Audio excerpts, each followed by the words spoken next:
So ayun guys, for today's video guys, no. So may dumadaan dito na si tatay, nangingi ng 5 pesos. So binigyan natin ng 10 pesos.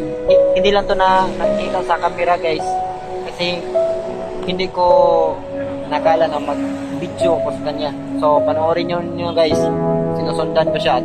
Ini-interview dito sa daan ng Mandawi City guys, sa Cebu.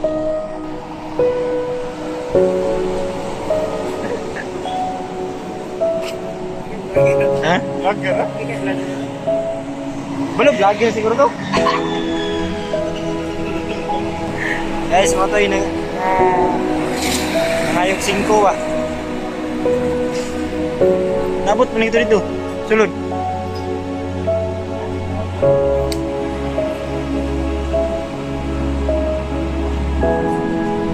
Atong dolan ka dyan. Basic vlogger. Ano siya guys? Nagadaan bantayan daw ano siya. Boss, asa makapadulong boss? Dito? Dito ka? Ha? Apit tumpod Pasko god. Nya. Atong ipang shout out niya tong mga video. Okay sa ngalan mo. Frank? Oh, shout out ni Tatay Frank. Taga boss? Bantayan Island. Bantayan Island, oh. Nag-exercise lakaw-lakaw ba niya? Hapit naman Pasko, so alam na niyo guys.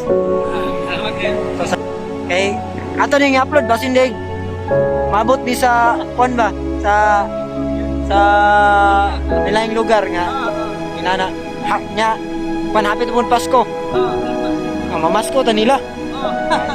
Sige guys, thank you. Sige tay. Salamat.